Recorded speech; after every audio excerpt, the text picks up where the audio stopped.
December 20th, 1944. Bastogne, Belgium. The first shell did not sound like anything at all. One moment the northern perimeter was only wind and distant gunfire. The next moment a Sherman tank on Hill 283 turned into a tower of flame. The blast ripped the turret half off the hull. The gunner disappeared. The loader stumbled out with his jacket on fire, screaming once, before the cold swallowed the sound. Captain James Harrison watched it happen from 200 yards away, thrown down into the snow by the shockwave. When he lifted his head, the tank was already dying. Ammunition inside began to cook off, sending smaller explosions into the gray sky like frantic signals no one would answer. Medics ran, but they ran the way men run when they already know it is too late. The second shell hit an empty foxhole. The third went long and smashed into a line of trees, showering the position with splinters and frozen bark. Then the barrage stopped as suddenly as it had started, leaving only the sound of burning fuel and the hiss of snow turning to steam. Harrison pushed himself up. His ears rang. His right hand shook. He forced it to stop before anyone could see. Lieutenant Robert Chen slid into the shell scrape beside him, face pale under a crust of ice. "They ranged us, Captain. Single gun, high velocity. They were aiming for the tank." "They got it," Harrison said. It was the third Sherman lost in 2 weeks. The one that had frozen solid was still dead weight behind the lines. Now the only working tank in his sector was a lone Sherman, hidden behind a barn, with engine problems, and a gunner on his third day out of the aid station. From the north, through the drifting snow, came the faint growl of engines. Trucks, half-tracks, something heavy moving on the far side of the tree line, just beyond direct sight. The Germans were feeling their way closer. Harrison and Chen slid down from the exposed rise and crossed back to what passed for a command post, a ruined stone farmhouse with no roof and 2 surviving walls. The men had stretched a torn piece of canvas over one corner to keep the wind off the map table. It did not help much. Inside, the map of Bastogne looked worse every day. Pencil marks showed regiments and battalions. Red circles marked German pressure points. Someone, in a moment of bitter humor, had drawn a noose around the town and labeled it Present. Harrison stared at the northern arc, his sector. The Houffalize road cut through his line like a knife waiting to be pushed. "Report," Harrison said. Chen looked down at his notebook, though they both already knew the numbers. 1 tank destroyed, 1 immobilized, 1 partially operational. If the Germans bring armor straight down that road, we can put, at best, 1 working gun on them from the near side. Maybe 2 bazooka teams, if they survive the opening barrage. Infantry strength? On paper, 230. In the line, maybe 180, who can still stand and hold a rifle. They both knew what that meant. Against a serious attack with panzers and artillery, the northern approach was a thin crust that would shatter if pressed hard enough. Harrison felt the weight of it in his chest. It was not fear in the animal sense. He had run out of the ability to be properly afraid sometime around his 2nd week in Normandy. This was something heavier. The knowledge that other men were going to die because the numbers on this map were wrong, and there was nothing obvious left to fix it. On the far wall, someone had pinned family photos. A child in a Halloween costume, a woman on a beach, parents in Sunday clothes. The paper had curled from the damp. One of the photos, a young woman holding a newborn, was Harrison's wife and daughter. The baby in the picture was now nearly a year old. He had never met her. "You okay, sir?" Chen asked. "No," Harrison said. "But that is not relevant." Outside, a stretcher team carried what was left of the tank crew past the doorway. The burned loader had stopped moving.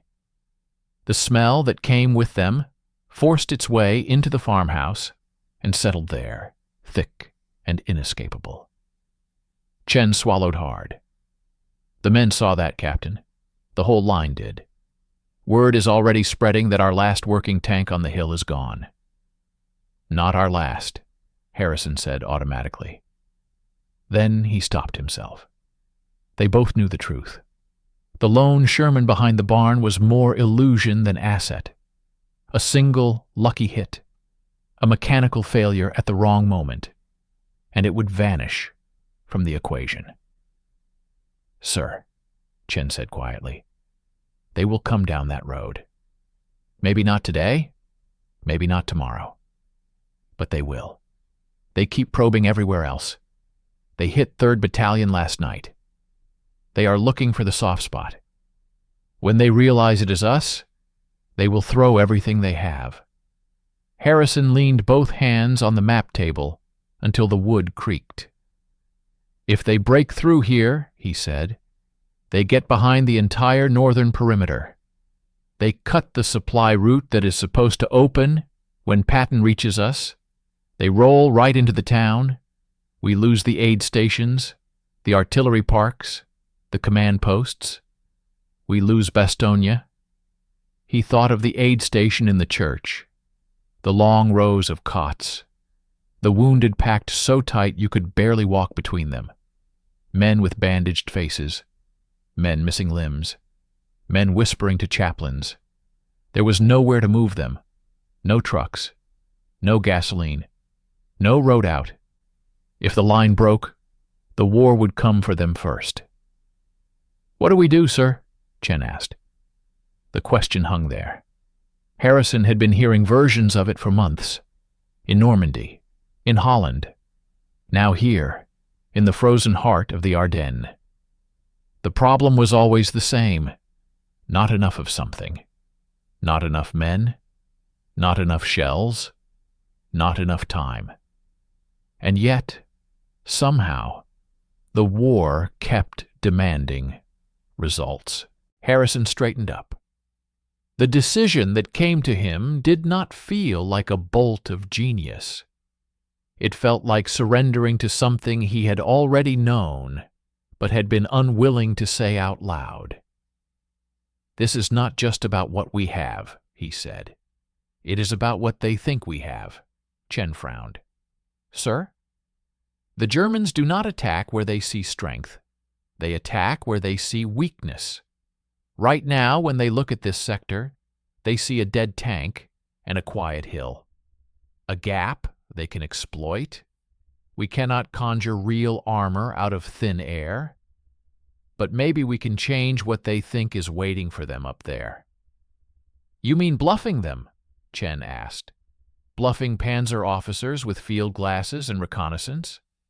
With one half-broken Sherman and a lot of wishful thinking?" "With more than that," Harrison said. "Get me Sergeant Novak, the engineer from Headquarters Company, the one who used to work in theater." Chen stared at him for a second, then nodded slowly, as if catching up to a thought he did not want to believe was serious. "Yes, sir. Right away." He left at a run. Harrison was alone in the ruined farmhouse. Snow blew in through the missing roof and melted on the map. He brushed the drops away with the side of his hand.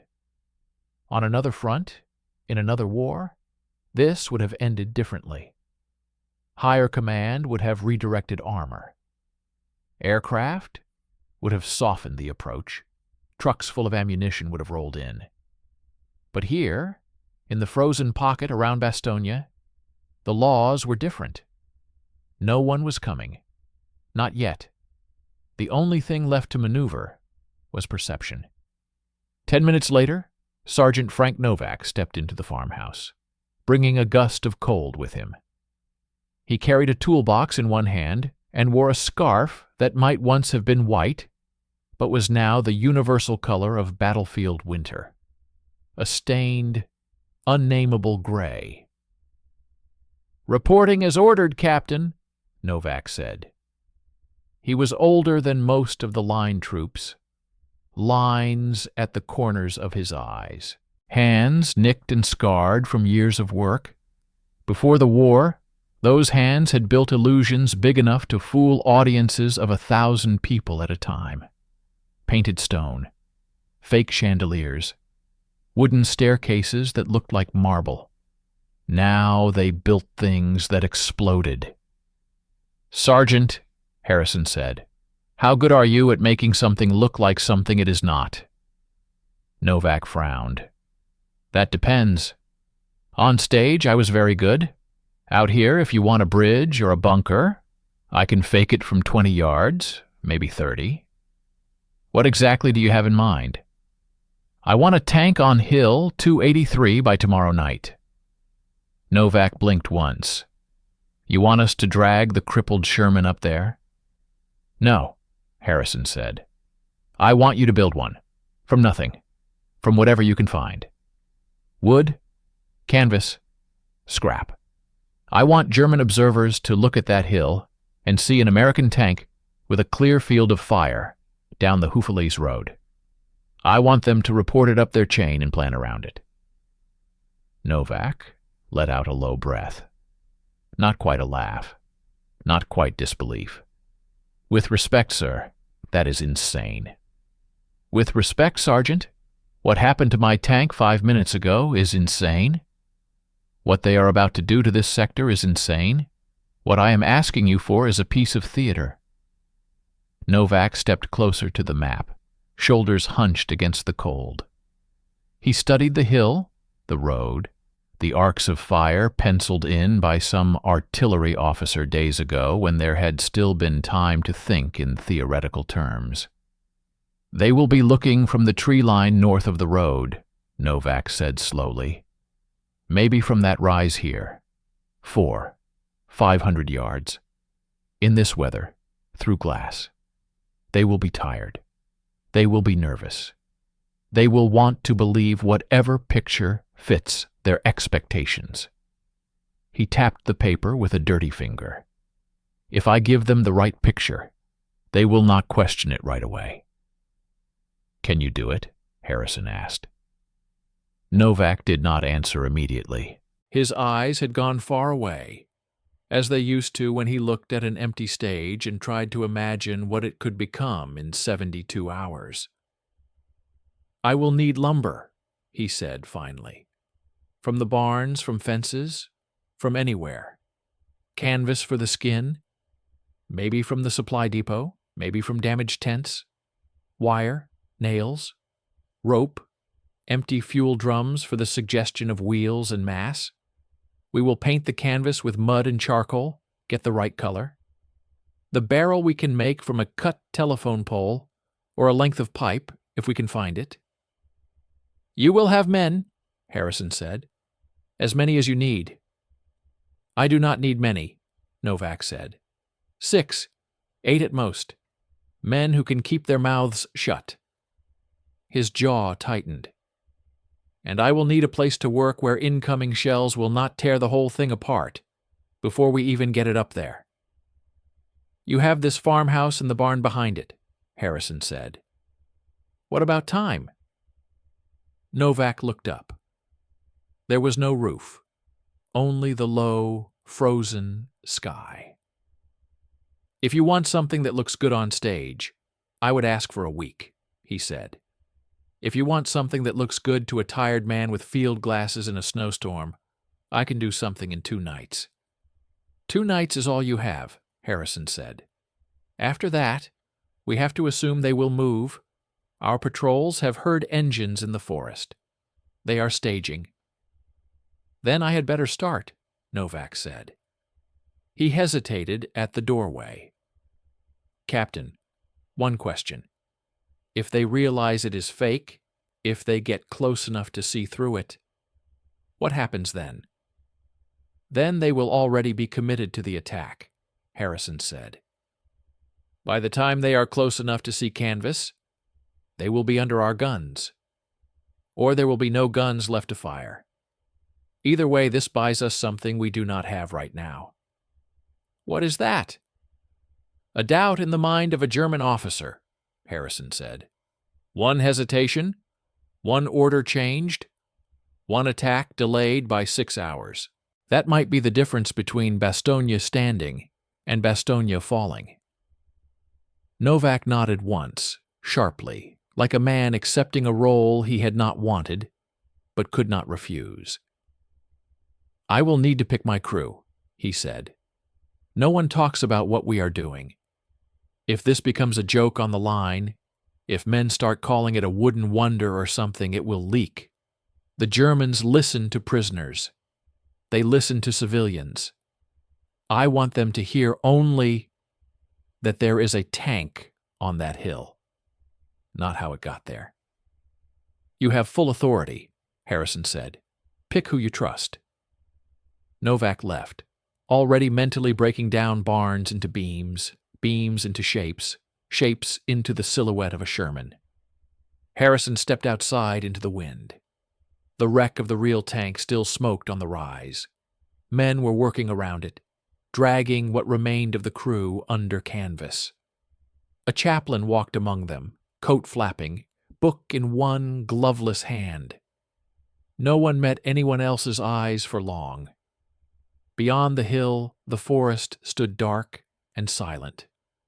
Somewhere in those trees, German officers were making their own calculations. They thought they had found the seam that would tear open the defense of Bastogne. Harrison stared at Hill 283, at the blackened hull still faintly burning. In 48 hours, if they survived that long, that hill would hold a different kind of armor. Not steel, not something that could stop a shell, but something that might bend the enemy's intent just enough. He turned his collar up against the cold and walked toward the barn, where Novak had already begun shouting for lumber, canvas, and men who knew how to keep a secret. The barn behind the ruined farmhouse was never meant for war. It had held cows and hay and tools for most of its life. Now it held cold, tired men and a plan that sounded like something out of a bad joke. Sergeant Frank Novak dropped his toolbox onto the frozen dirt floor and looked around. The roof leaked in 3 places. One wall was missing its lower boards. Snow blew in through the gaps. It was not a workshop. It was barely even shelter. "This is it," Novak said. "Home sweet home." The first man he had chosen, Private Eddie Kowalski, stood in the doorway with his rifle slung and a half-grin on his face. "Let me guess," Kowalski said. "We are going to build a bridge to America." "Close," Novak said. "We are going to build a tank that does not exist." Kowalski's grin faded. "You are not joking." "No," Novak said. "Close the door." He had picked his crew in less than 15 minutes. Men he had seen fix things under fire. Men who did not talk much. Men who understood that sometimes survival meant doing something that made no sense on paper. Kowalski, the steel worker from Pittsburgh, with hands that could twist rebar. Corporal Miguel Santos, who had spent his teenage years helping his father build houses in New Mexico. 2 farm boys, who knew timber and nails. A radio operator with steady fingers for fine work. None of them had been asked if they wanted the job. They had been told. Novak shut the barn door as far as it would go and gathered them around. "All right," he said. "You have probably heard that we lost another tank on the hill. You have also heard engines in the forest. The Germans are coming down that road. When they do, they will be looking up at that hill, trying to decide how much firepower is waiting for them. Right now, the answer is not enough. So we are going to lie," Santos said. We are going to perform, Novak said. The captain wants a tank on that hill by tomorrow night. We are going to give him one. It will not move. It will not shoot. But from 500 yards, through snow and glass, some tired German officer needs to look at it and say, that is real enough that I am not going to drive my men straight at it. One of the farm boys, Private Miller, shifted his weight. Sergeant, with respect, what happens if they do not buy it? Then we die the same way we would have died without it, Novak said. The difference is, this way we have a chance. A small one, but more than zero. He let that sink in. No one argued. They all knew the odds already. They had seen the wreck on the hill, the stretcher teams, the way the chaplain's hands had started to shake when he thought no one was looking. First step, Novak said. We build the bones, the frame. We need the shape of a Sherman. Not every rivet, not every hatch, just the silhouette that says tank to a man who does not want to get killed by one. He walked to the barn wall and with a piece of charcoal began to sketch. Simple lines, a rectangle for the hull, a sloped front, a turret like a flattened dome, a barrel rising slightly. This is what matters, he said.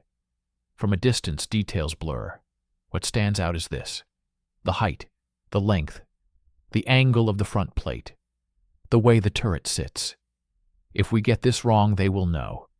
If we get it right, their brains will fill in everything we did not have time or material to build. Kowalski stepped closer. How do you know what stands out? He asked. Because I spent 10 years making people see things that were not really there, Novak said. On stage, the audience wants to believe. They came to be fooled. Out there, the Germans do not want to believe we have a tank on that hill.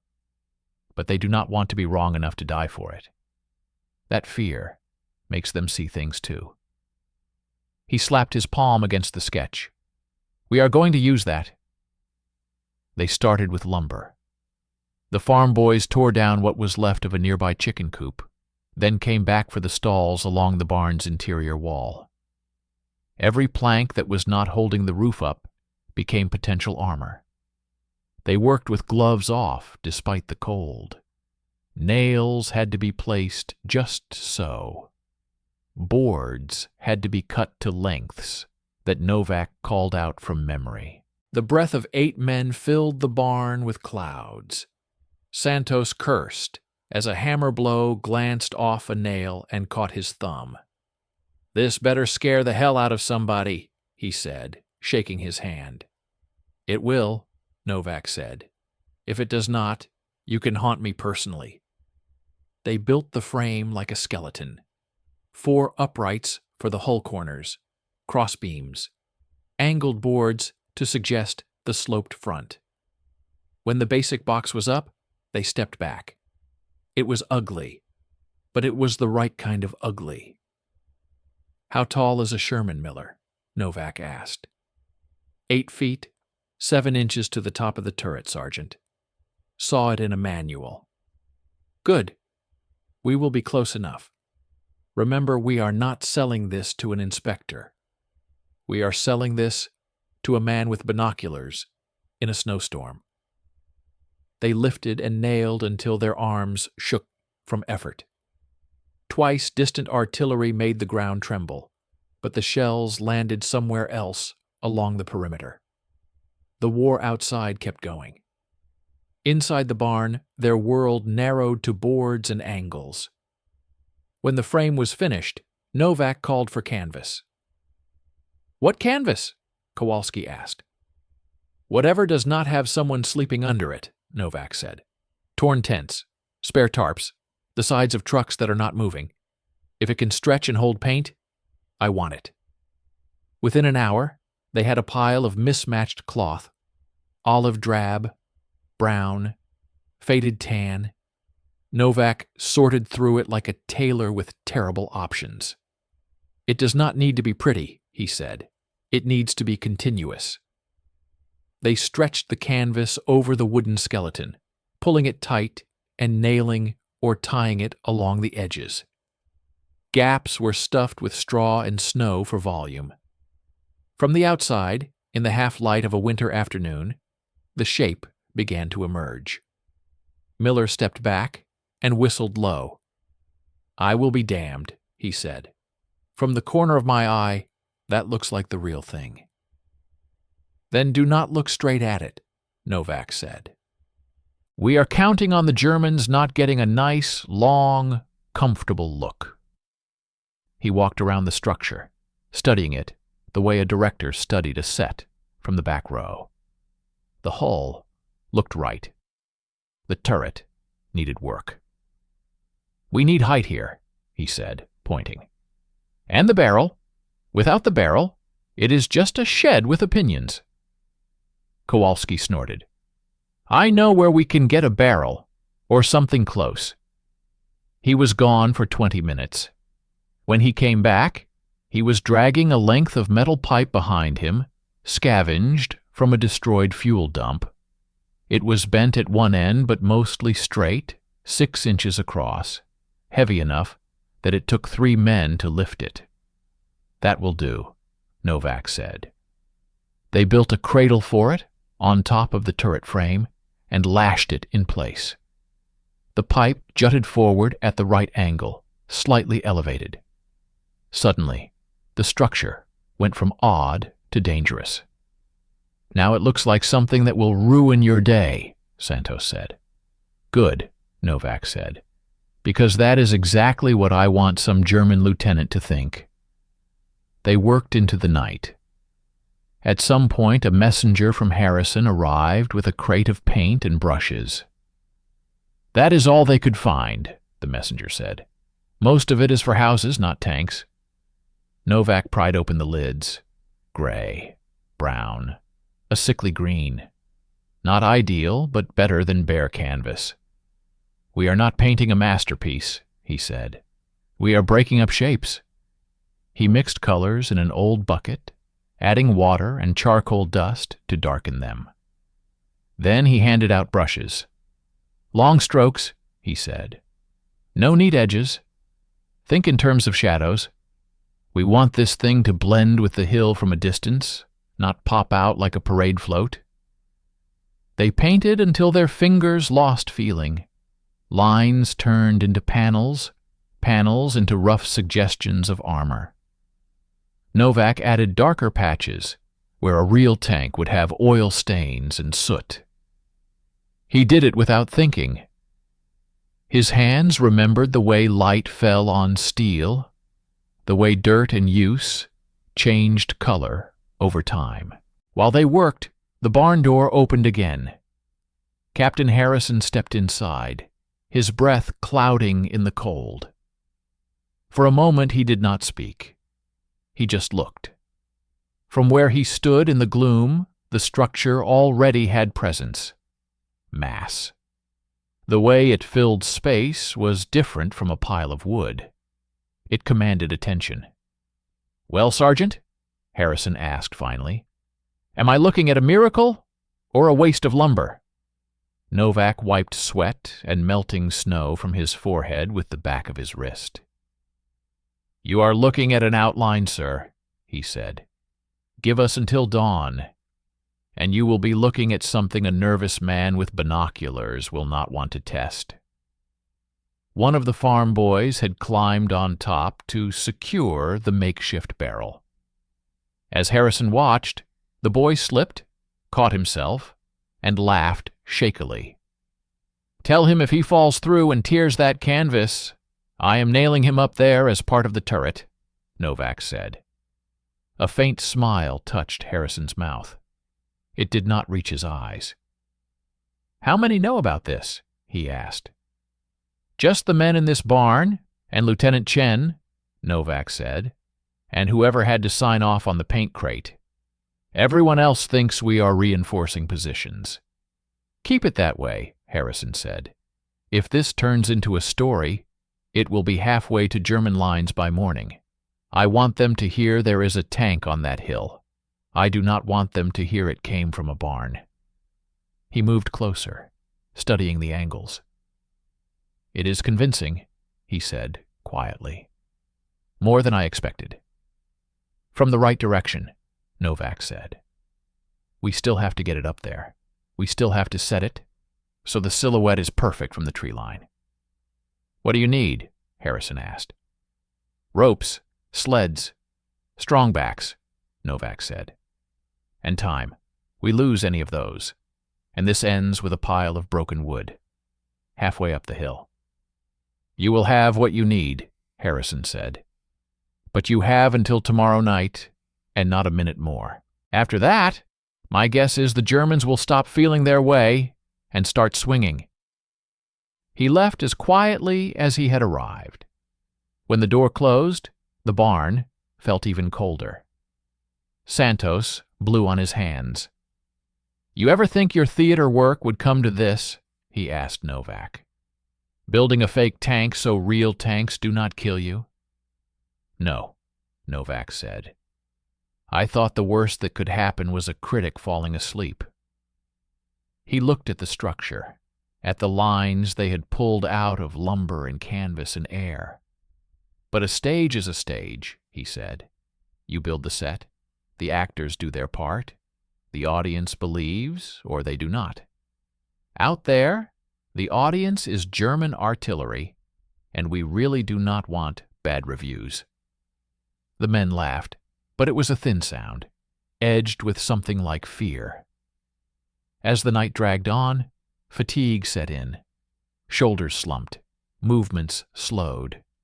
Twice, Novak caught a hammer drifting off course and snatched it back before it damaged a critical joint. "Take 5, he said finally. "Drink something hot if you can find it. Then we finish." They sat on crates and overturned buckets, cradling canteen cups of lukewarm coffee or soup that barely deserved the name. Outside, the big guns muttered and cracked. The distant engines in the forest never quite went away.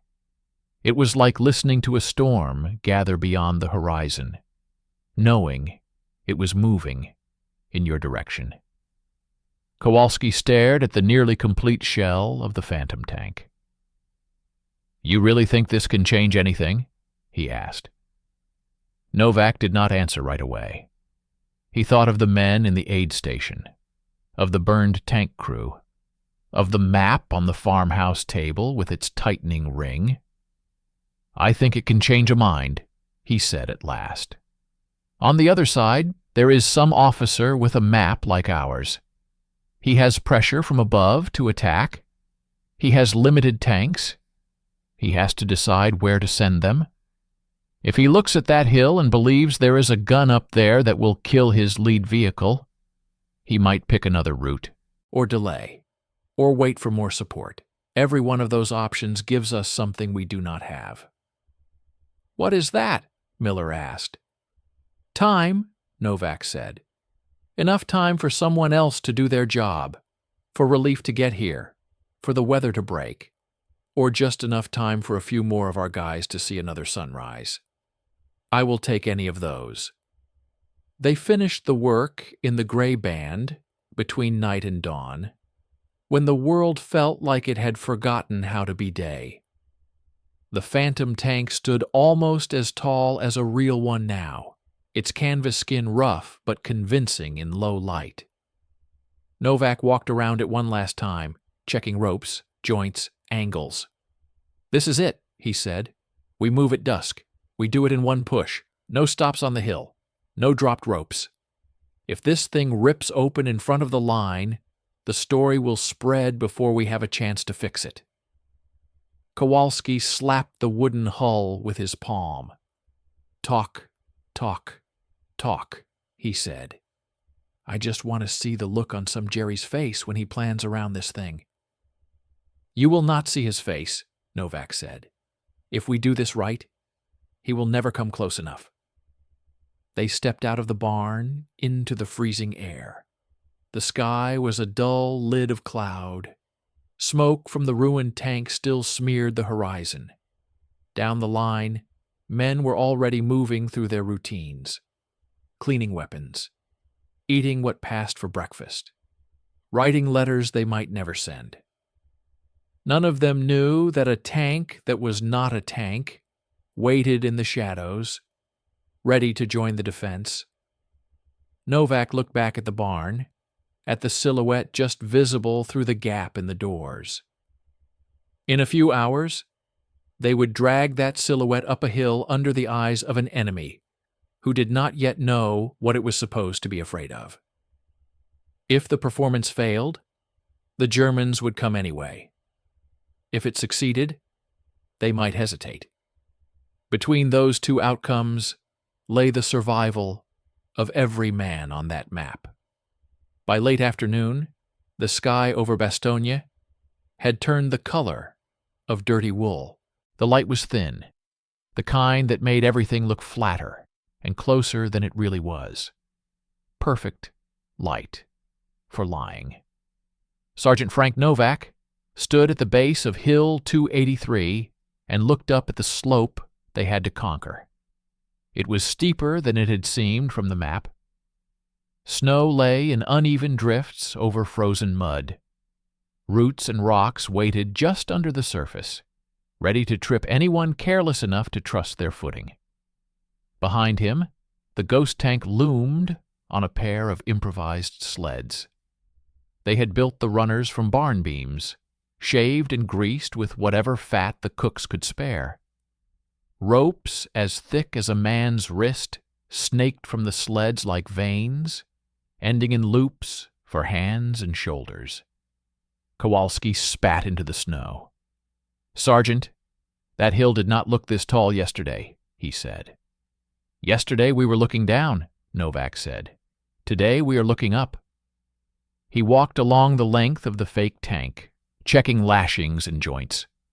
The canvas skin creaked softly as the wind pushed against it. Up close you could see every cheat, nails, seams, places where the paint was too thin or too thick. Up close, it was a lie. From 500 yards, in bad light, through glass, it could be the truth. "Listen up," Novak said, turning to the men. "We get one chance at this.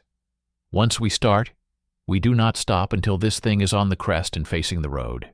No breaks, no complaining. If you fall behind, not in front. If a rope slips, you grab it again or get out of the way. If this thing cracks open halfway up, every man on the line will see what we have done.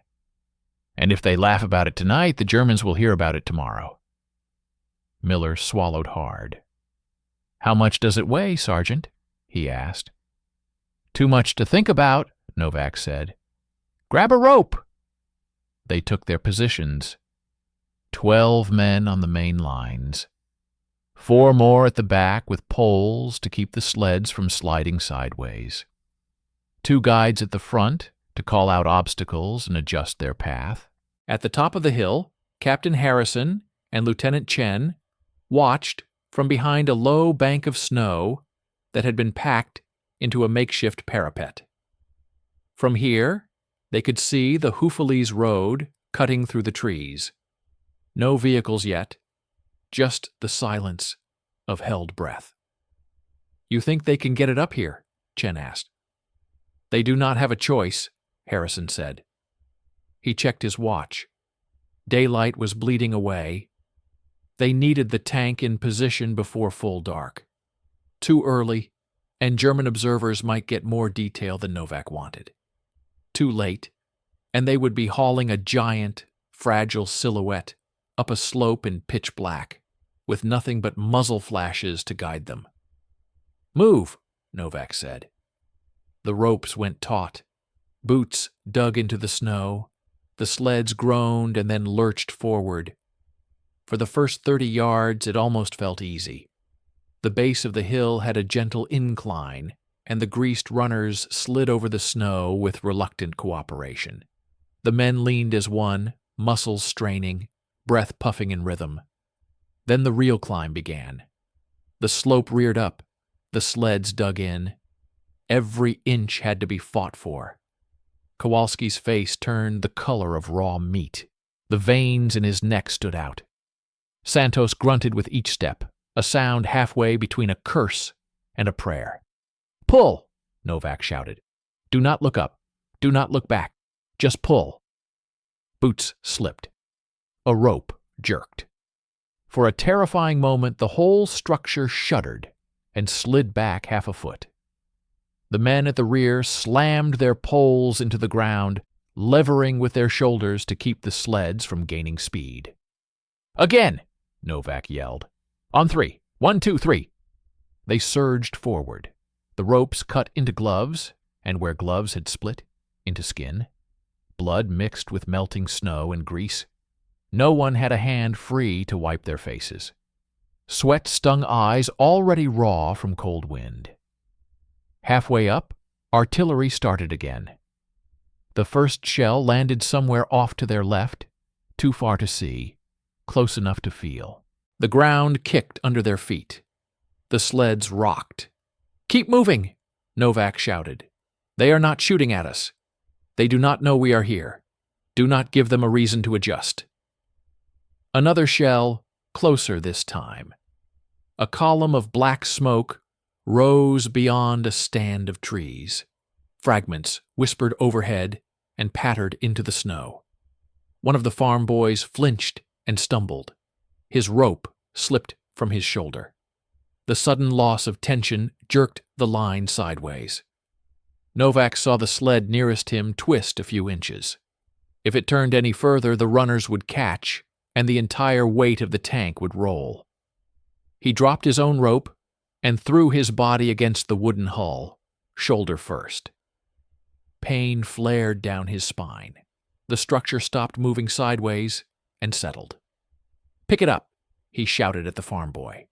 "Pick it up or get out." The boy, eyes wide with panic, scrambled for the line. Kowalski grunted, shifting to take some of the extra weight for a few seconds. "Do not you dare stop!" Kowalski hissed through clenched teeth. "I did not come this far to get flattened by a puppet." The boy found the rope again. The line straightened. Novak pushed himself back into place. When they reached the last third of the hill, the world narrowed to the crunch of snow under boots and the burn in lungs and legs. No one spoke. The only sounds were effort and distant warfare. At the top, Harrison watched them come, a slow, stubborn column dragging a shadow of steel. "That is insane," Chen said quietly. "That is the job," Harrison said. He stood up into the wind and waved them on. "This way," he called. "Angle at 10 degrees left. We need the barrel pointed at the road." Novak heard him and adjusted their path with hoarse commands. The guides in front veered, finding a line that would keep the ghost tank's silhouette clean against the crest. The last 10 yards were the worst. The slope steepened just enough to make every step feel like lifting the world. The runners had worn through the upper crust of snow and now grated on frozen dirt. Every inch forward came with a scream of wood and a chorus of unwilling muscles. "One more," Novak shouted. "One more, and it is done." They crested the hill with a final collective heave. The sleds slid the last 2 feet on their own and settled into shallow grooves they had carved during the previous day with shovels and boots. For a moment, no one moved. The ropes fell slack. Men bent double, hands on knees, sucking in air that felt like knives. Novak straightened and stumbled around to the front of the tank. From this side, facing the road, it was a different beast. The barrel jutted over the slope, aimed exactly where a real gun would aim if its crew expected Panzers to come from the trees. The painted hull loomed against the gray sky. Distance and angle did the rest, The roughness of the canvas and wood blurred into something that looked, in this light, like plated armor. A shape at the edge of his vision made Novak flinch. It was not enemy movement. It was his own brain insisting on seeing a real tank where there was none. He felt a tight, mean satisfaction. "Looks like a tank to me," Kowalski said, coming up beside him, chest still heaving. "Good," Novak said, "because if it fools you from 20 yards, it has a shot from 500. Harrison joined them at the crest. He crouched behind the low snowbank and raised his field glasses, not toward the forest, but toward their own creation. He studied it, with the eye of a man who had lived with real armor for months. He lowered the glasses slowly. "It will do," he said. "That is all?" Kowalski said, half laughing. "It will do?" "If it does more than do, I will buy it a drink myself," Harrison said. He turned toward the north and lifted the glasses again, this time scanning the tree line. The forest stared back, black and indifferent. No flashes. No movement obvious to the naked eye. "Lieutenant Chen," Harrison said, without turning. "Get word to the artillery observers. They are to note any change in German activity, on that road starting now. If they see patrols stop and look up toward this hill, I want to know. If they hear armor engines idle instead of advance, I want to know that too." "Yes, sir," Chen said, already moving. As the light faded, the hilltop changed character. Where there had been bare snow and churned mud, there was now what looked, from almost any angle that mattered, like a dug-in American tank covering the approach. Novak walked around to the rear of the structure, where the lie was thinnest. Up close, you could see the gaps in the canvas, the way the paint had run in places.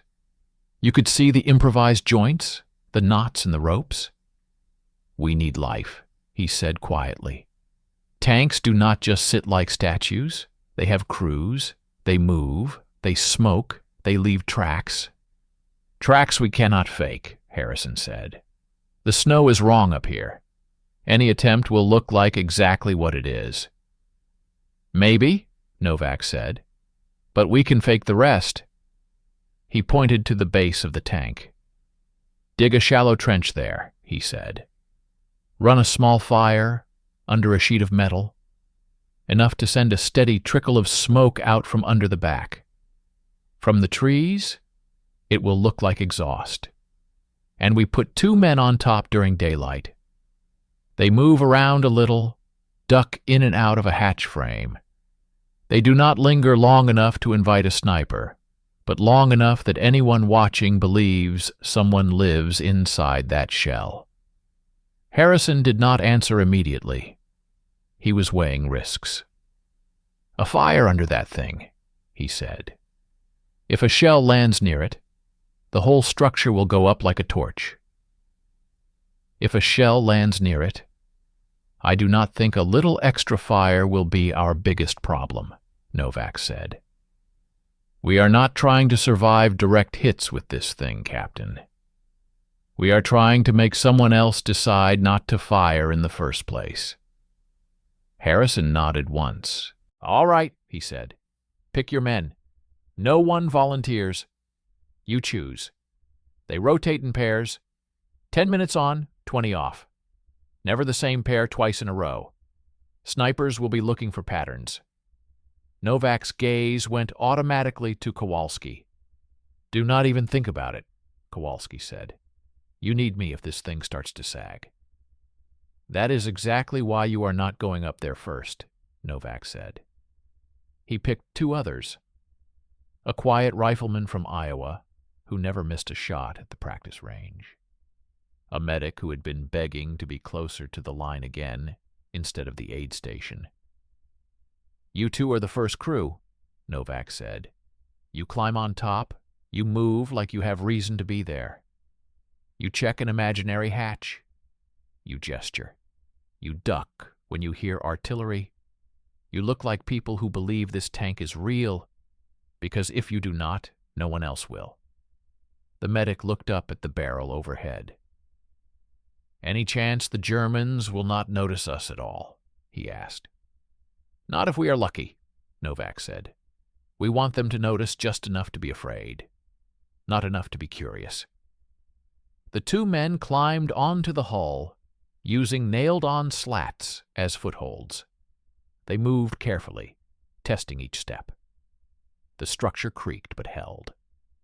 From the forest, through a scope, it would look like tankers going about their business, adjusting something, checking the gun, talking. "Do not wave," Novak called up. "You are not at a parade." They did not wave. As darkness drew down, Harrison pulled his collar tighter and kept his eyes on the tree line. Somewhere out there, German scouts and officers were doing their own work, plotting lines of advance, deciding which American positions were worth softening up and which could be bypassed. He knew how this went. A patrol would move to the edge of the forest. Someone would raise field glasses. They would see the hill. They would see what looked like a tank. They would report. And miles behind them, in a warmer room than this, a German major would mark that report on his map. He would look at the roads. He would look at his own thin resources. And he would decide. Back on the hill, as full night fell, the small fire underneath the ghost tank sent a fragile thread of smoke into the freezing air. It curled and dissipated quickly, but it was there, enough for a careful eye to catch. Novak watched it and felt a strange, almost nauseating sensation.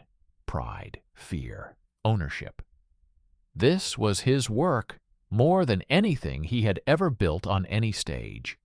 Except here, the critics carried artillery. "When do we know if it is working?" Kowalski asked quietly. "When they either come straight at us," Harrison said, "or go somewhere else." "So either way we find out," Kowalski said. "Either way," Harrison said. He stayed on the hill until his feet went numb and his fingers burned inside his gloves. Below them, the lines settled into the uneasy routine of a night under siege. Men rotated through watch. Machine guns were checked and rechecked. Radios crackled with terse messages. Up north, beyond the trees, engines idled, stopped, started again. Someone over there was thinking very hard about a road and a hill and the shape of a tank that might or might not be real. By dawn, the hill was no longer just a position. It was a stage. The ghost tank loomed over the Houffalize road, its barrel fixed in a permanent threat. Below it, in the half-light, American foxholes were shallow scars in the snow. Men shivered in their coats, watching a forest that watched them back. The first German test came with the morning haze. A patrol edged out from the tree line. 6 figures in white smocks hunched low against the wind. They moved in short bursts, from trunk to trunk, the way men moved who expected a bullet at any moment. From the crest, Lieutenant Chen lay behind a scope, breath held. "I have them," he said. "They are glassing us." Harrison lay beside him, tracking the patrol with his field glasses. One of the Germans had stopped behind a tree and raised binoculars. The man's attention bounced along the American line, pausing on foxholes, sandbags, wire. Then the glasses settled on the hilltop. "Come on," Harrison whispered. "See it." The German did. His posture changed, just enough. His back stiffened. He adjusted the focus and studied the ghost tank for a long 10 seconds. Then he lowered the binoculars and spoke quickly to the man next to him, gesturing up toward the barrel. The patrol did not move any closer. "They have seen it," Chen said. "Question is what they do with it," Harrison said. Down in the American trenches, the men had been told only part of the truth. There is a new tank on the hill. Word had gone down the line. Command moved it in during the night. It has the road covered. They did not know that its armor was canvas, that its heart was timber.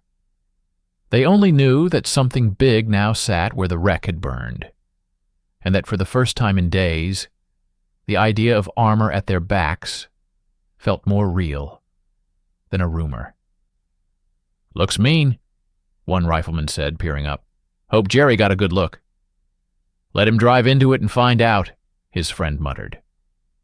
On the crest, Novak watched the German patrol withdraw, melting back into the trees. "They saw it," he said. "Yes," Harrison said. "Now they will tell someone who matters."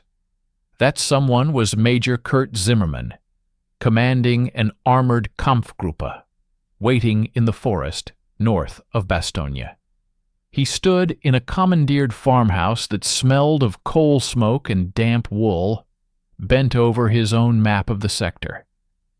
His hands were clean, his boots were not. He had spent the night walking his lines, listening to reports, feeling the temperature of his men. Now a young lieutenant from the reconnaissance platoon stood in front of him, boots leaving melting snow on the floor. "Repeat it," Zimmerman said. "American tank on the hill, Herr Mayer," the lieutenant said, overlooking the main road. "We had not seen it before. It was not there 3 days ago. It is dug in, hull down, with clear fire on the approach. There are infantry positions tied into its flanks." Zimmerman stared at the map. The Houffalize Road was the straightest, fastest line into the northern edge of the Bastogne pocket. Earlier estimates had suggested only light defenses here after previous armor losses. A single dug-in Sherman on that hill did not make the position invulnerable. But a single tank, properly placed, could kill the first vehicle in a column and block the road with its wreck. The rest of the tanks would be forced to maneuver under fire. "Are you certain it is new?" Zimmerman asked. "Yes, Herr Mayer. We have photographs from earlier flights. The hill was empty then." "Then it was moved in," Zimmerman said softly, "or brought in during darkness." He thought about fuel, ammunition, time. He had enough of none of them. His orders were to find a weak point in the American ring and break it before reinforcements could arrive. His instinct had favored the Houffalize Road. Fast, direct, brutal. Now the map looked different. He marked a small cross on the hill with his pencil. "Until we know exactly what we are facing there," he said, "I will not send my lead tanks into the teeth of a prepared gun." He looked to the side routes. Smaller roads, forest tracks, longer, slower, more dangerous in their own way. "We shift the Schwerpunkt," he said. "We push the main attack further east, through the woods. Infantry first, then armor. The road under the hill will be probed with artillery and patrols only. No main force on that axis until that tank is neutralized or proven to be a bluff." The reconnaissance lieutenant blinked. "Herr Major, if it is a bluff, we give the Americans time. If it is not a bluff and we ignore it, we give them dead tanks," Zimmerman said. "I can explain to Corps why the attack took longer. I cannot explain why my entire spearhead is burning on a road I knew was covered." He dismissed the lieutenant and stepped to the window. Snow whispered against the glass.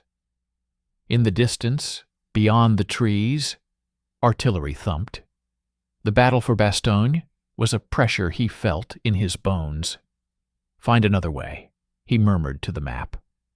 On the hill, the cost of maintaining that pressure started to come due. The first sniper round came in 2 hours after dawn. Novak had just rotated a fresh pair of crewmen onto the tank's hull. One was the medic, stubborn and pale, the other a radio operator with calm eyes. They moved in short, deliberate motions, the way Novak had drilled them. "Check the hatch," he called quietly. "Then the gun. Keep your heads moving. You are alive. You are not hiding. You are bored tankers, waiting for something to shoot." The medic knelt by the hatch frame they had nailed into the canvas, pretending to adjust a latch. The radio man shaded his eyes and looked toward the forest, playing his part. The shot came from somewhere beyond the tree line, a flat crack that did not sound like artillery or casual rifle fire. It was a professional sound. The medic jerked back, hand flying to his neck. For a moment Novak thought he had flinched. Then the medic's fingers came away red. He toppled sideways, boot catching in the canvas, and slid down the fake armor, leaving a dark smear that should never have existed on a thing that was not real. "Sniper!" someone shouted. Novak's body moved before his mind did. He threw himself against the base of the tank, pressing into the hard earth as a second round slapped into the wooden frame above his head. "Get him down!" Harrison yelled. The radio operator grabbed the medic's jacket and hauled, sliding him the rest of the way, off the hull. They landed in a heap next to Novak. Blood pooled quickly, shockingly bright against the snow. "Hold him," the radio man said. "I am trying," Novak said, hands already pressing down hard. The medic's eyes darted from face to face. His breath came in high, ragged pulls. "I am supposed to be the one doing this," he gasped. "Then consider this a day off," Novak said. He felt the hot, terrifying weakness under his palms. The sniper's bullet had gone in high, and exit wounds were never good news. The medic was losing blood faster than the frozen ground could drink it. "Where is the aid man?" Novak shouted. "On the way," someone answered. Another shot cracked. This one hit the snowbank in front of the hull, kicking white powder into the air. Harrison's voice cut through the chaos. "Everyone down! No one silhouettes on that crest! Machine guns! Give me suppressive fire on the tree line, but short bursts only. We are not wasting ammunition on ghosts." American guns barked, stitching the front edge of the forest with angry lines of dirt and splinters. Somewhere out there, a sniper slid deeper into cover and waited for the next mistake. The aid man arrived, slid in beside Novak, and shouldered him aside with practiced firmness. "I have him," he said. "Go. You are bigger than this target." Novak staggered back, chest heaving. His gloves were slick.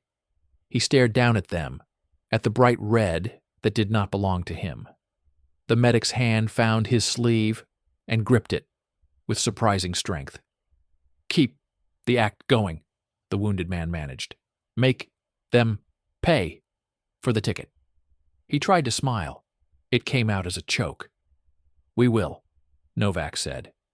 He pushed himself upright and looked at Harrison. "We keep men up there," Harrison said before he could ask. "We do not pull them down because Jerry finally noticed we exist." Novak nodded. His mouth tasted like metal. "Then we change how we do it," he said. "Shorter shifts, less movement. No one climbs up there without knowing exactly why. And we stop putting medics on the roof." "Agreed," Harrison said. He raised his voice. "New rule. Anyone who goes up on that hull understands they are not going to a safe place. You go because this illusion is now part of our defense. You go because the men in those foxholes are less likely to be hit if the Germans shoot at a tank. You go with your eyes open." Kowalski stepped forward. "Put my name on the rotation," he said. Novak turned on him. I need you down here, he said. If this thing takes a hit, I need your back to rebuild it. You need people up there who look like they belong, Kowalski said. Big, ugly guys who make the silhouette work. He held Novak's gaze. You think I am going to let some kid from Iowa do all the pretending while I stand in a hole and watch? Novak wanted to argue. His throat would not form the words. Fine, he said, but you are not first in line. He looked out at the men nearby. Anyone else? He asked. Hands went up. Not many. Enough. Fear was in their eyes. So was something else, a stubborn defiance. If the choice was between waiting passively for whatever the Germans planned and actively standing on a lie that might alter that plan, some men would choose the lie. The medic was carried off the hill on a stretcher. His blood marked the snow in a trail that should not have existed on a hilltop defined by pretense. Novak watched him go, feeling the equation shift inside his head. The ghost tank had been an idea. Then it had been wood. Then canvas and paint. Now it was a ledger. In one column, time, hesitation, the possibility of redirected attacks. In the other, names. The Germans did not let up. Artillery began to test the position in the afternoon. Single shells at first, walked in cautiously, as if a hand far away were tapping the table to feel how solid it was. The first landed wide, throwing snow and dirt high but hurting no one. The second landed closer, the concussion ripping across the crest, making the fake tank shudder. Inside its wooden ribs, nails squealed. "Check the struts," Novak shouted. "I want eyes on every joint. If this thing collapses under a near miss, we lose everything we bought." They crawled around the base like ants under a log, running hands along beams, listening for cracks. The structure had flexed but held.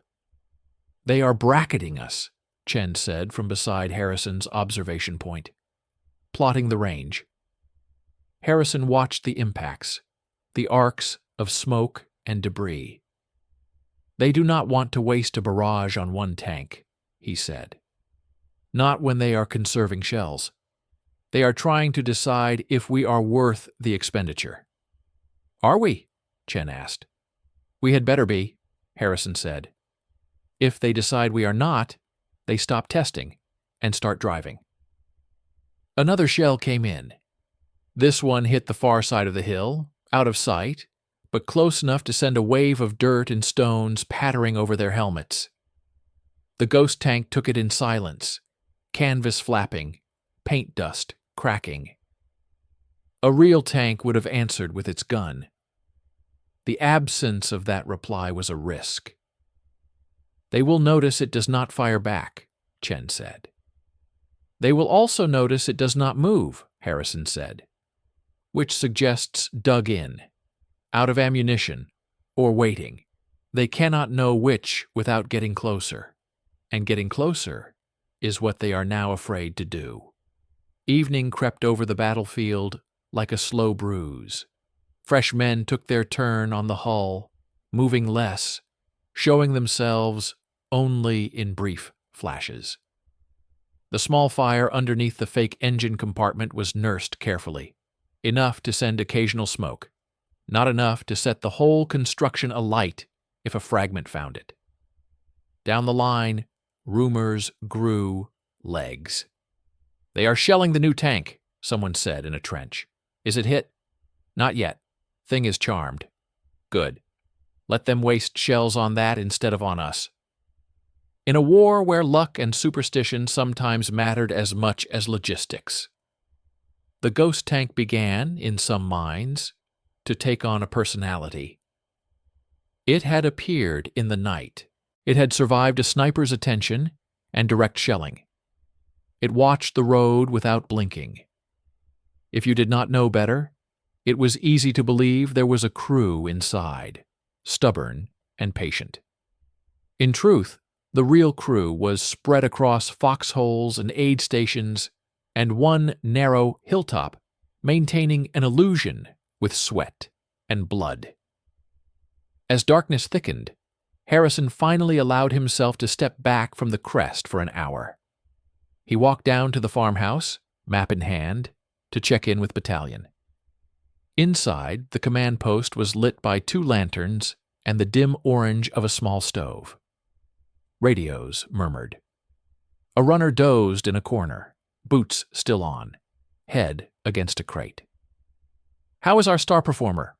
the battalion commander asked when Harrison reported. "Still on its mark," Harrison said.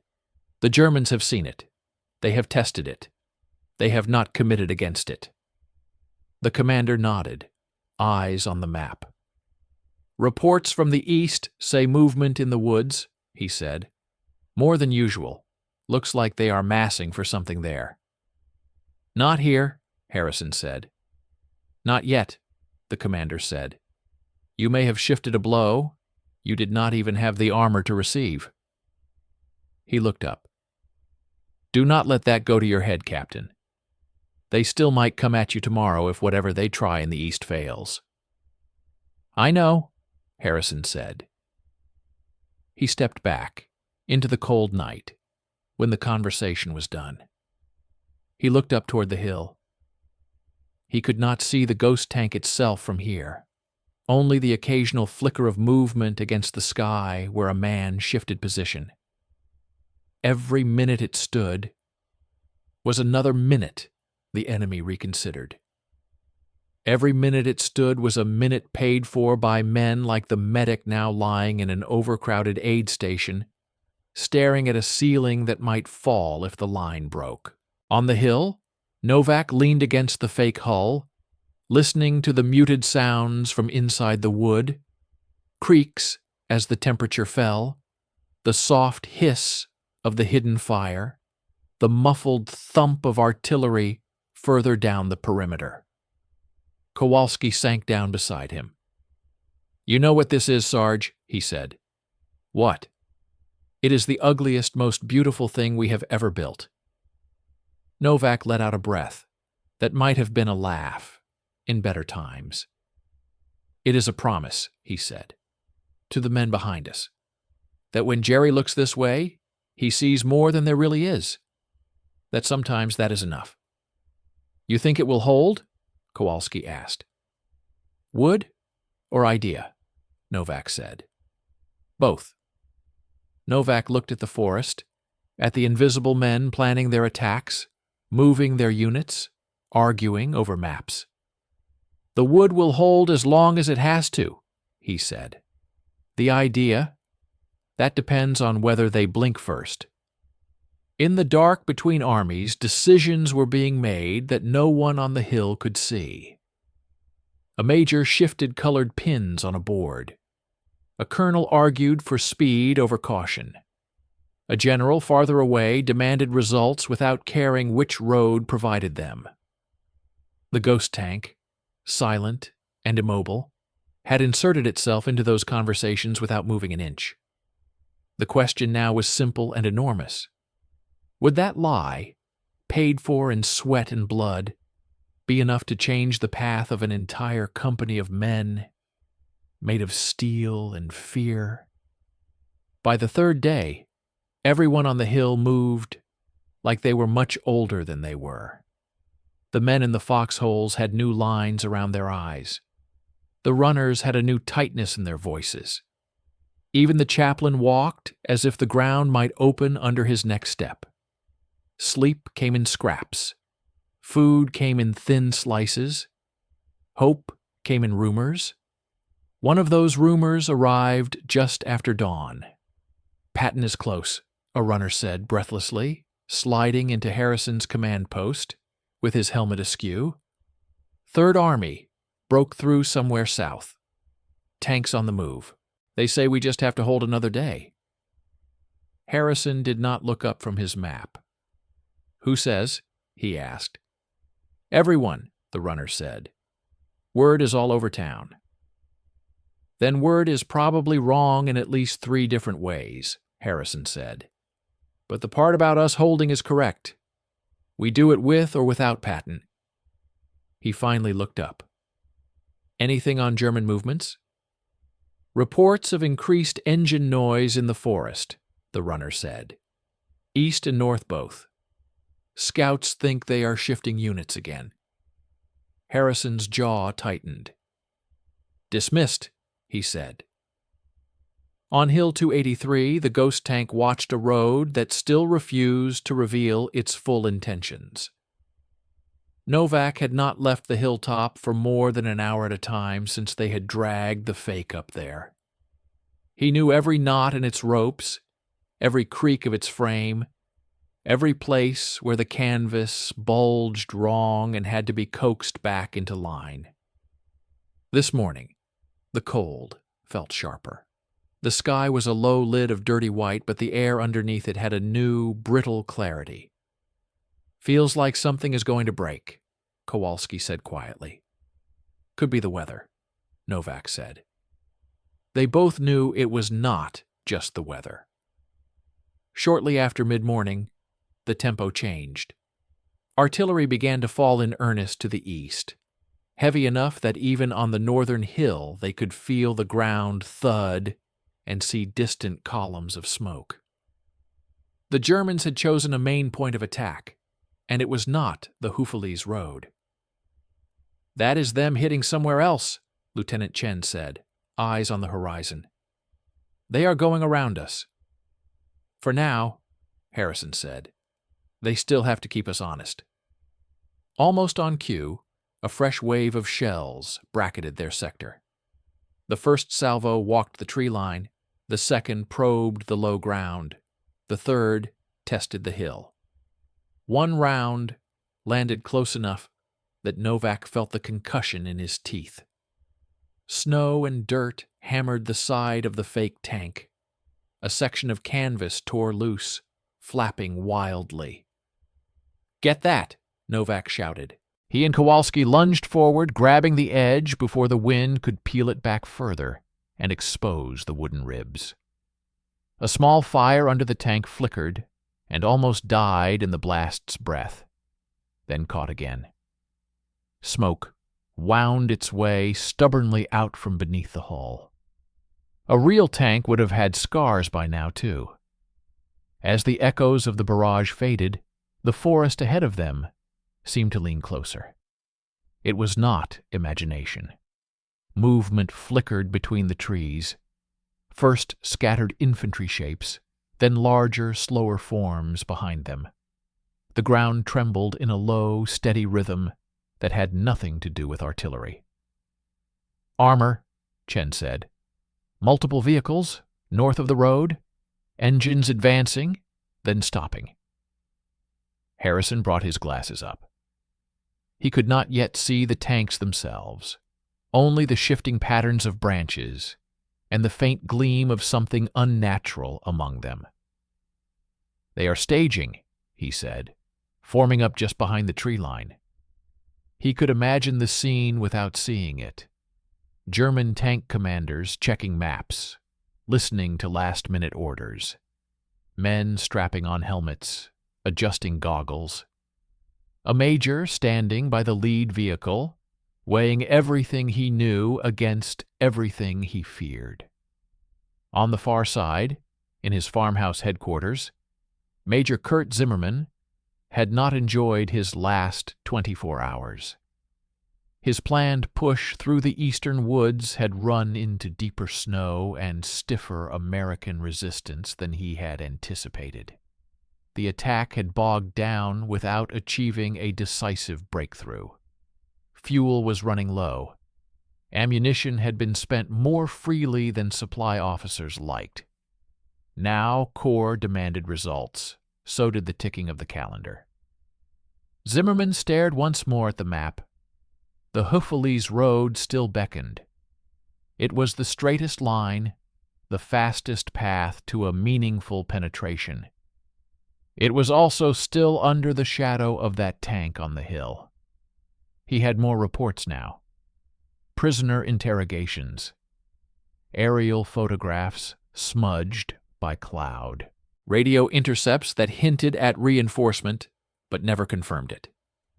The picture was frustratingly incomplete. "That tank," his operations officer said quietly. "We do not know if it is alone. There could be more hull down behind the crest. Or it could be the last one they have," Zimmerman said. "A single gun holding a bluff." He thought of letters to families, of columns burning on film reels, of his own name in other people's mouths. "Prepare a company for a probing maneuver along the road," he said finally. "Not a full commitment. Infantry with anti-tank weapons in front, tanks behind, ready to exploit if the hill is not as strong as it looks. If they meet heavy fire, they fall back. We will adjust." He paused. "And tell them," he added, "that whoever goes first will be remembered." On the hill, Harrison lowered his glasses. "They are planning something," he said. "This is the kind of pause you take when you are about to roll dice." Novak swallowed. His mouth was dry. "What do we do?" he asked. "What we have been doing," Harrison said. "We hold. We make them stare at that barrel and ask themselves how much they believe what they are seeing." He raised his voice. "All positions, stand by. No one fires early. No one gives them free information. You wait until they commit. Then you make them pay." The minutes stretched. The waiting became its own kind of battle. Men lay in their foxholes, fingers resting on triggers, eyes watering in the cold. Machine gunners checked belts for the third time. Bazooka teams rehearsed in their heads the sequence of steps that would have to be perfect under the worst possible conditions. On top of the ghost tank, 2 new crewmen huddled low, doing their best to look like men bored by routine rather than men terrified of what the next hour might bring. Novak checked the ropes one more time, even though he knew it was pointless now. If the structure failed under what was coming, no rope would save it. He caught himself touching the wooden hull almost gently, as if reassuring an animal before a hard ride. "All right," he whispered. "Last performance." The German reconnaissance came first. A small group of infantry emerged from the trees, fanning out along the ditch beside the hoofless road. They moved more confidently than the earlier patrol. Their white smocks blended with the snow, but their shapes still cut against the darker background. They advanced, then dropped to their bellies and waited. Beyond them, engines revved. "Here it comes," Chen said. A Panzer IV rolled into view, cautious and heavy, followed by another, and then a third. They did not rush. They advanced in deliberate increments, halting every few yards to let commanders scan the hill with binoculars. From the American side, the view was almost surreal. 3 gray beasts easing out of the shelter of the forest, their guns not yet firing, their tracks crushing the frozen road. Behind them, more dark shapes lurked among the trees. "They brought real ones," Kowalski muttered. "Of course they did," Novak said. "We started this with a lie. They will answer with the truth." Harrison felt every heartbeat in his fingertips. "Hold," he said quietly into the radio. "Hold your fire." The Panzer commanders looked up at the hill. Through their lenses, they saw what they had been warned about. The shape of an American tank, hull down, barrel trained directly on the road, no smoke from its gun, no obvious movement, but a shape that meant risk. Zimmerman, watching from a forward observation point, felt his lips press into a hard line. "Well?" his aide asked softly. Zimmerman did not answer. He watched as the lead Panzer edged forward another 20 meters, then stopped again. The commander's hesitation was visible even from a distance. He knew exactly what that man was thinking. How many possibilities his mind was cycling through. Gun disabled, hull empty, decoy, or a perfectly functional Sherman whose crew had been waiting days for this single chance to bleed a German column white. "Order him to advance," the operations officer said quietly. "If it is a bluff, we lose tempo. If it is not, we will find out with one tank instead of a dozen." Zimmerman's jaw worked. He had seen too many one-tanks turned into burning coffins. "Hold him there," Zimmerman said instead. "Artillery. Give me 3 rounds, direct hits on that position. If it is wood, we will see it. If it is steel, we will hear it." On the hill, Harrison watched the Panzers halt. "They do not like what they see," Chen said. "Neither would I," Harrison said. "Listen." He heard it before he felt it. The deeper thunder behind the engine noise. The particular stomach-dropping tone of heavier guns being brought to bear. "Incoming!" someone shouted. The first artillery shell meant for the ghost tank arrived like a falling verdict. It hit 10 yards short, a geyser of snow and earth that hammered the hull with debris. The structure rocked. Men flattened themselves against the ground. The 2 on the roof slid, scrambling for handholds. "Stay down!" Novak shouted up at them. "If they think they knocked you out, they might get clever." The second shell landed long, behind the hill, sending a rain of shattered wood from some unfortunate tree. The third came in perfect. It slammed into the front of the fake hull with a sound like the world ending, smashing through canvas and timber as if they were paper. For one impossible second, the ghost tank seemed to swell, its skin bulging outward with the force. Then it came apart. Wood splintered into jagged missiles. Canvas turned to burning rags. The improvised barrel snapped loose and spun away like a toy, tumbling end over end down the slope. The blast picked Novak up and threw him sideways. His helmet tore off. The sky and ground traded places twice before he hit, hard enough to see nothing but white for several terrifying heartbeats. Ears ringing, lungs refusing to work, he dragged himself onto his elbows. Where the tank had been, there was now a crater, rimmed with smoking debris. Parts of the frame still burned. The fire they had nursed for days had met a bigger fire and lost instantly. Of the 2 men who had been on the roof, one lay motionless near the edge of the impact, twisted wrong. The other crawled away, leaving a trail of red that stood out too vividly against the snow. "Medic!" someone screamed.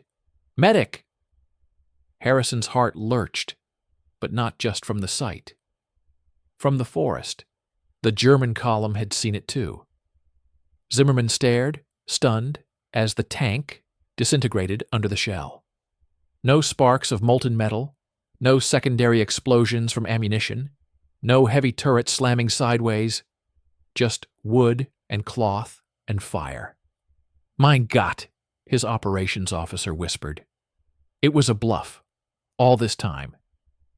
Zimmerman did not swear. He did not throw anything. He did not even close his eyes. He had known this was one of the possibilities. He had built it into his calculations.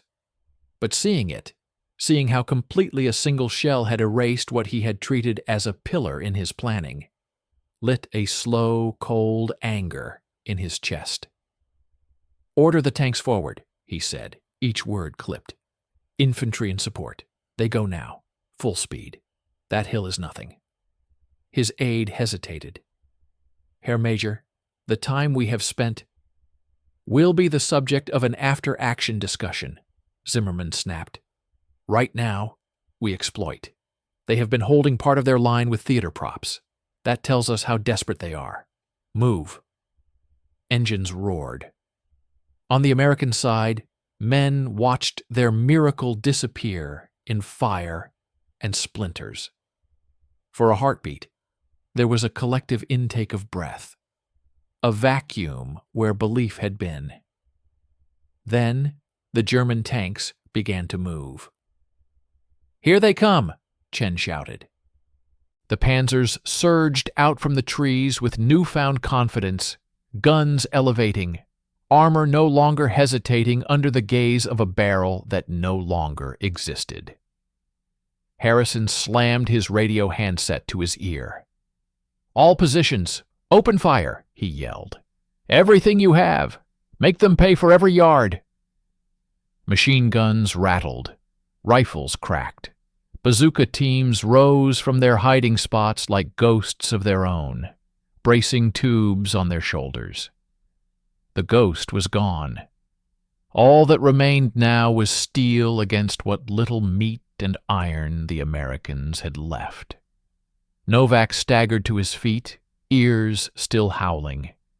He saw Kowalski nearby, halfway buried under a drift of torn canvas, pushing himself up with a face that looked like it had been scrubbed with gravel. "The tank," Kowalski croaked. "I saw," Novak said.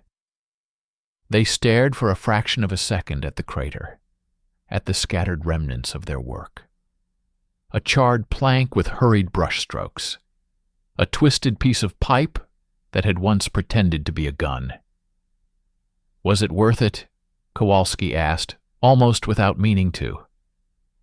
Before Novak could answer, the first bazooka round fired from the American line streaked out and hit the lead Panzer hard on its flank. The explosion was bright and vicious. The tank shuddered, then stopped, smoke boiling from its side. The second tank swung wide, trying to go around the wreck. It hit a patch of ice and lost traction for a critical second. In that second, American artillery, finally locked in, dropped 2 rounds into the road. The blast lifted the 2nd Panzer's front end. It came down at a crooked angle and stayed there, track-blown, hull smoldering. The 3rd tank abruptly braked, its commander reconsidering the open kill zone that Hill 283 still commanded, even without a tank on it. Somewhere in his mind, days of seeing that silhouette bore down on this single instant. He reversed, hard. The column bunched. Infantry dove for cover in the ditch as shrapnel and bullets tore the air above them. In his observation point, Zimmerman saw the maneuver falter. "Forward!" he shouted into the radio. "Do not stop because of one hit. Forward, damn you!" But fear and momentum were now wrestling inside metal hulls, and fear was gaining ground. On the American hill, Harrison watched chaos bloom where the confident advance had begun. "It bought us this," he said hoarsely. Novak heard him and finally had an answer. "It was worth it," he said quietly. Not because the tank had survived. It had not. Not because it had stopped the Germans with armor it did not have. It had not. Because for nearly 2 days, it had lived rent-free in the mind of a German major. Enough that when the decisive moment came, he did not drive his full strength down that road with the speed and surprise he might have. Because when he finally learned the truth, he had already traded time and flexibility for caution. Time the Americans had used. By midday, the weather over the Ardennes finally broke. The solid gray lid of cloud that had pressed down for days tore into ragged pieces. Pale winter sunlight stabbed through in narrow, almost painful beams. And with the light came the sound. Distant at first. Low and growing engines, not on the ground this time. The men in the foxholes looked up. So did the men in the forest. For a moment all eyes left the road and the ruined hill and went to the sky. Specks appeared, growing rapidly, wings, formations. The the stuttering flash of sunlight on undersides painted in friendly colors. "Thunderbolts," someone whispered, "and Mustangs. Oh, you beautiful—" On the German side, Zimmerman's radio filled with frantic reports. "Aircraft over our positions. Columns under attack. Pull back, disperse." The American pilots had been waiting days for clear skies. Now they had them, and targets that had been carefully assembled in forest clearings and along roads were suddenly exposed. On the northern front, the German company that had hesitated under Hill 283 found itself pinned in place by artillery and small arms just long enough for P-47s to find it. The first rocket slammed into a half-track. The second hit the already crippled 2nd Panzer, splitting its turret seams and turning the interior into an oven.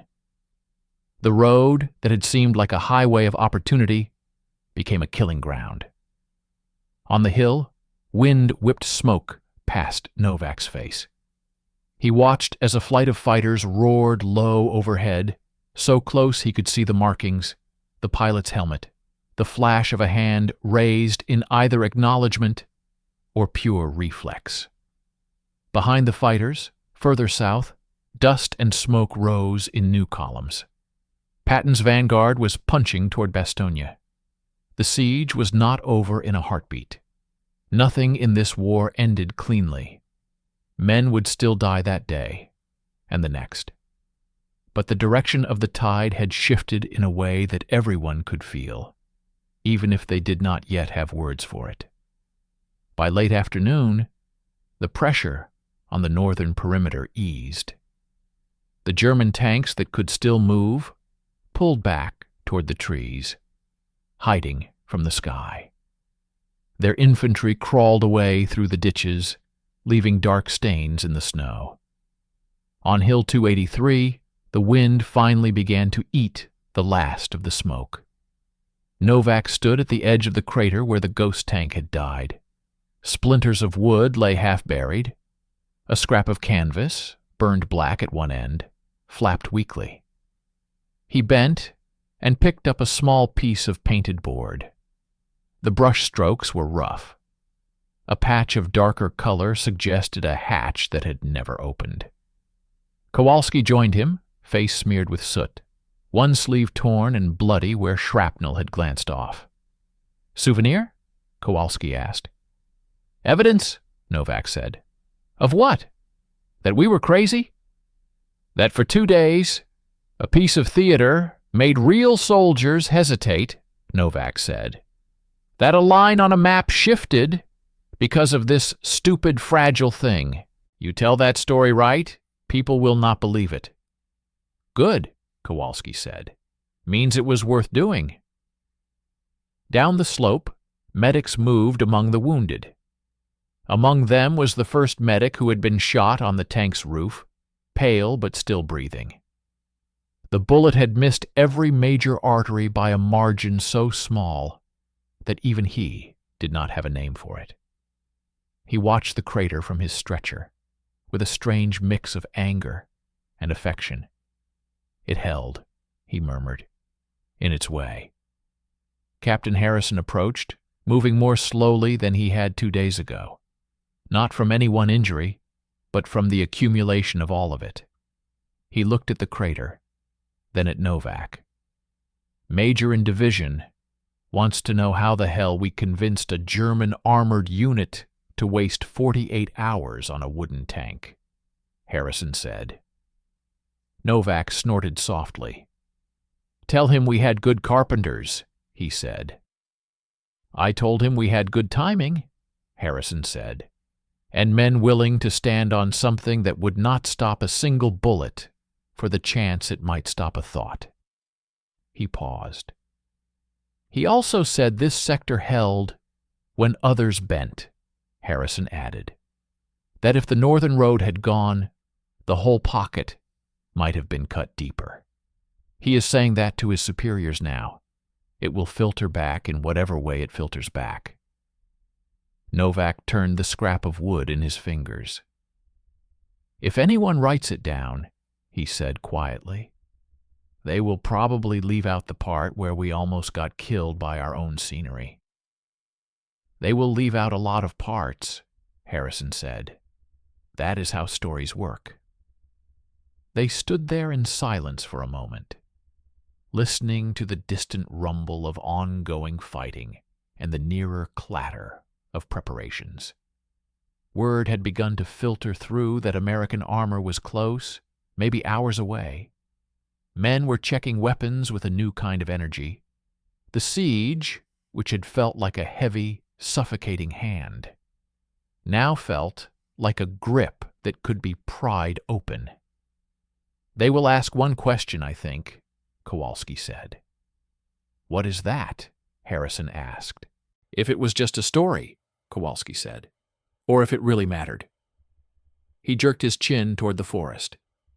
"Ask that German major," he added. They would not get that chance.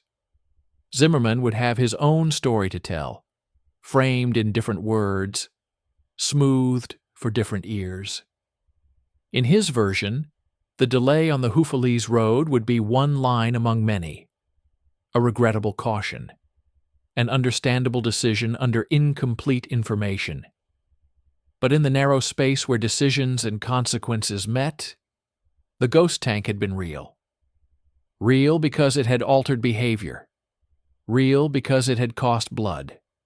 Real because men on both sides had felt its pull. As the sun finally slid behind the trees, casting long, bruised shadows across the snow, the first American tanks from Patton's spearhead broke through to the outskirts of Bastogne. Their crews were tired, filthy, and half-deaf from their own guns.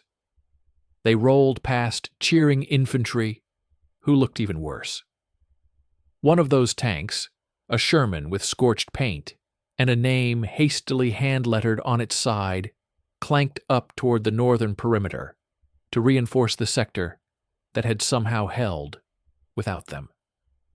Its commander, a captain with oil under his nails and 36 hours without decent sleep, leaned out of the hatch as they approached Hill 283. He saw the crater, the scattered debris, the strange charred fragments of something that looked like a tank and a barn and an idea all at once. "What the hell happened up there?" he called down to Harrison, who had come to meet them. Harrison looked at Novak, then back at the newcomer. "Long story," he said. "Short version? We had a tank until the Germans finally killed it." The other captain squinted at the crater, then gave a sharp, tired grin. "Well," he said, raising 2 fingers to his helmet, in a brief, almost mocking salute toward the ruined hilltop. "Then here is to the one that held until we got here." He signaled his driver, and the real tank rumbled past the grave of the false one, treads grinding impressions into the snow that no amount of theater could ever fake. Novak watched it go, the scrap of painted wood still in his hand. In a different life, on a different stage, he might have framed this piece as a memento of a show that had gone better than it had any right to. Here, he tucked it into his coat pocket instead.